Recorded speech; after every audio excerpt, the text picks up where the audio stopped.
మీకు తెలుసా, ఒక స్థలం ఉంది. అక్కడికి వెళ్లిన తర్వాత చిత్రగుప్తుడు మీ పాపాలను ఈ స్థలానికి వెళ్ళక ముందు, వెళ్ళిన తరువాత అని ఇక్కడ ఒక చిలుక ఆత్మగా తిరుగుతున్న విషయం మీకు తెలుసా? శివుడు బ్రహ్మ విష్ణువులకు పాఠం నేర్పడానికి అగ్ని స్తంభంగా ప్రత్యక్షమైన స్థలం ఇది. కానీ ఇంత శక్తివంతమైన స్థలం ఏది? దాని రహస్యం ఏమిటి?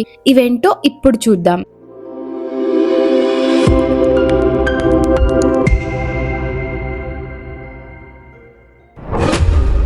అరుణాచల శివ, అరుణాచల శివ, అరుణాచల శివ.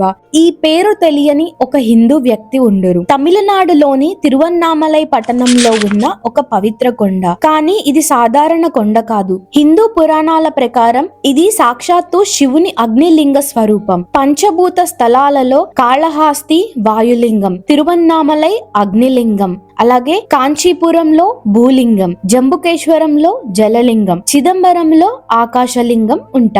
ఈ కొండ ఎత్తు సుమారు 2669 అడుగులు. కానీ దీని ఆధ్యాత్మిక శక్తి అనంతం. మరియు ఇంత శక్తివంతమైన స్థలం ఎలా ఏర్పడింది? సృష్టి ప్రారంభంలో ఒక పెద్ద వాదన జరిగింది. బ్రహ్మదేవుడు అన్నాడు, నేను సృష్టికర్త, త్రిమూర్తులలో నేనే గొప్పవాణ్ణి. విష్ణువు అన్నాడు, నేను పాలకుడు, నేనే సర్వశక్తిమంతుడను. వారి అహంకారం, వాదన రోజు రోజుకు పెరిగింది. శివుడు నిర్ణయించుకున్నాడు వారికి ఒక పాఠం నేర్పించాలని. అప్పుడు అద్భుతం జరిగింది. ఒక్కసారిగా భూమి మరియు ఆకాశం మధ్య ఒక భారీ అగ్ని స్తంభం ప్రత్యక్షమైంది. దానికి ఆది లేదు, అంతం లేదు. స్తంభం మొత్తం మండుతూ ఉంది, కానీ ఏమీ కాలడం లేదు. శివుడి స్వరం వినిపించింది, బ్రహ్మ, విష్ణు, మీరిద్దరూ ఈ స్తంభానికి ఆది అంతాలు కనుగొనండి. ఎవరు కనుగొంటారో వారే త్రిమూర్తులలో గొప్పవారు. సవాలు ప్రారంభమైంది. బ్రహ్మ తన హంసవాహనంపై ఎక్కి పైకి ప్రయాణం ప్రారంభించాడు. విష్ణువు వరాహ రూపం ధరించి కిందకు ప్రయాణం ప్రారంభించాడు.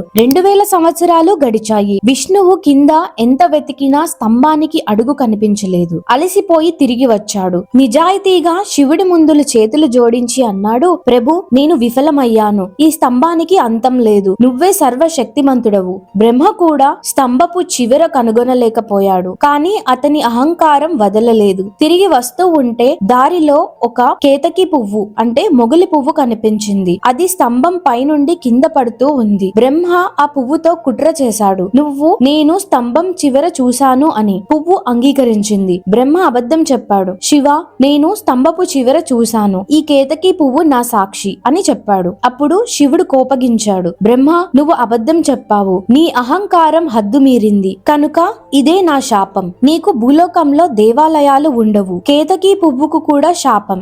నువ్వు ఇకపై శివ పూజలో ఉపయోగించబడవు. అప్పుడు శివుడు ప్రత్యక్షమై చెప్పాడు, విష్ణువు నిజాయితీ చూపించాడు. కానీ మీరిద్దరూ తెలుసుకోవాల్సింది ఏంటంటే నేను ఆది అంతం లేని పరబ్రహ్మను. ఈ అగ్ని స్తంభం ఇకపై ఇక్కడే అరుణాచల పర్వతంగా స్థిరపడుతుంది. ఇది నా అగ్నిలింగ స్వరూపం అని చెప్పారు. ఈ అరుణాచలం 4 యుగాలలో 4 రూపాలలో ఉంది అని శివ పురాణం మరియు స్కాంద పురాణంలో ఉన్నాయి. కృతయుగం అంటే సత్యయుగం మండుతున్న అగ్ని స్తంభంగా ఉంది. త్రేతాయుగంలో ఎర్రని రత్నం వలె మెరుస్తూ ఉంది. ద్వాపర యుగంలో బంగారు కొండగా ప్రకాశిస్తూ ఉంది. కలియుగం అంటే మనం ఇప్పుడుంటున్న యుగం. ఇప్పుడు చూస్తున్న రాతి కొండ పర్వతలింగమే కాని దాని ఆధ్యాత్మిక శక్తి ఈ ప్రపంచంలోనూ అతిపెద్ద శివలింగంగా ఉంది. ఇలా ఏర్పడిన అరుణాచలం కొండ చుట్టూ అష్టదిక్పాలకులు వాళ్ళ శక్తి ఉపయోగించి అష్టలింగాలను ప్రతిష్ఠించారు. ఇవి 4 దిక్కులు మరియు 4 కోణాలలో ఉంటాయి. మనం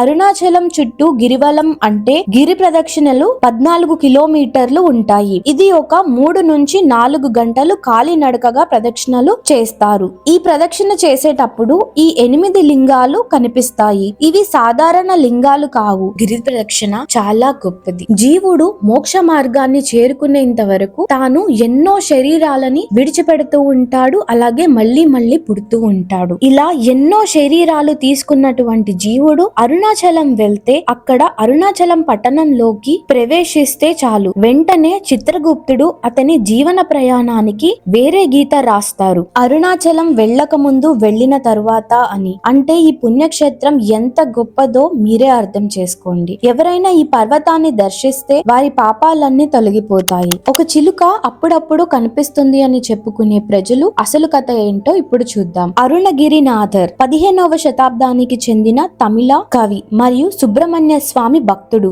ఆయన ముఖ్యంగా భగవంతుడైన మురుగన్ అంటే సుబ్రహ్మణ్య స్వామిపై రచించిన తిరుప్పుగళ్ అనే కీర్తన ద్వారా సుప్రసిద్ధులు. అరుణగిరినాథర్ తన యవ్వనంలో నుండే తన తండ్రి ఉపదేశించిన సుబ్రహ్మణ్య స్వామి మంత్రాన్ని కొన్ని లక్షల సార్లు పఠిస్తూ మంచి జీవితాన్ని గడిపేవారు. ఆయన తల్లిదండ్రులు చనిపోయాక అరుణగిరినాథర్ ఆయన ఇంద్రియ సుఖాలకు లోనే అనారోగ్యానికి గురయ్యారు. తిరువన్నామలై ఆలయ గోపురం నుండి జీవితంపై విరక్తి చెంది దూకి ఆత్మహత్య చేసుకోవాలని ప్రయత్నించారు. ఆయన కింద పడే సమయానికి సుబ్రహ్మణ్య స్వామి స్వయంగా వచ్చి ఆయనను కాపాడి జ్ఞానోదయం కలిగిస్తాడు.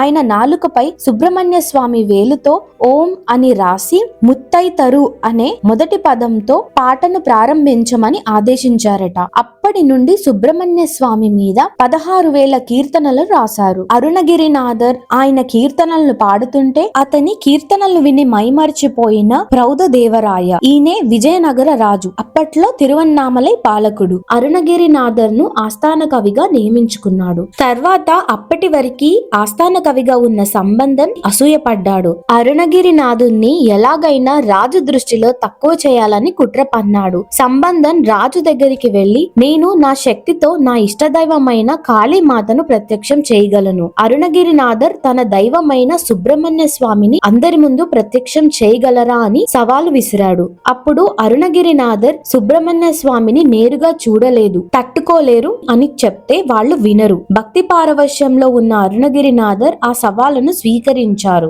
ముందుగా సంబంధన్ తన మంత్రతంత్రాలతో కాళీమాతను పిలిచాడు. కానీ ఆమె ప్రత్యక్షం కాలేదు. తన అహంకారం వల్ల అతను దైవ దర్శనం చేసుకోలేకపోయాడు. అరుణగిరినాథర్ తిరువన్నామలైలోని మణి మంటపం వద్ద నిలబడి భక్తితో మురుగన్ను ప్రార్థిస్తూ పాటలు పాడారు. అప్పుడు మురుగన్ ఒక చిన్న బాలుని రూపంలో నెమలిపై ఎక్కి కోటి సూర్యుల కాంతితో అందరి ముందు ప్రత్యక్షమయ్యారు. ఆ కాంతిని తట్టుకోలేక రాజు కళ్ళు కోల్పోయాడని సంబంధన్ మరియు ప్రజలు ఆ భవ్య రూపాన్ని చూసి తరించారని కథనం. ఈ ఓటమితో కసి పెంచుకున్న సంబంధన్ రాజుకు ఒక మాట చెప్పాడు. రాజా, మీకు వచ్చిన అనారోగ్యం తగ్గాలంటే స్వర్గం నుండి పుష్పం కావాలి. అది తెచ్చే శక్తి కేవలం అరుణగిరినాథునికే ఉంది అని నమ్మించాడు. అరుణగిరినాథర్ వల్ల చూపు కోల్పోయిన రాజు మీద జాలితో అతనికి చూపు తెప్పించడం కోసమే రాజు కోరిక మేరకు అరుణగిరినాథర్ తన శరీరాన్ని ఆలయ గోపురంపై వదిలి తన ప్రాణాన్ని ఒక చిలుకలో ప్రవేశింపజేసి పుష్పం కోసం వెళ్లారు.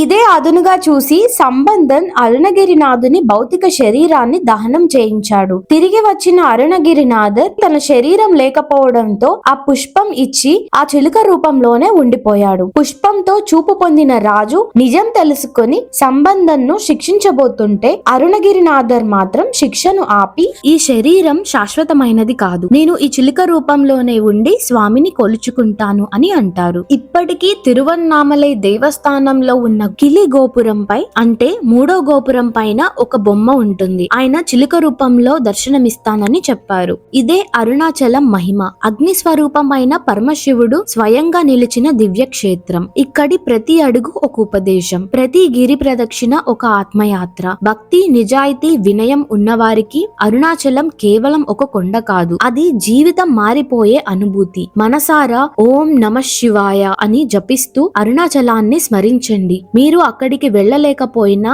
ఆ భక్తి హృదయంలో వెలుగుగా మారుతుంది.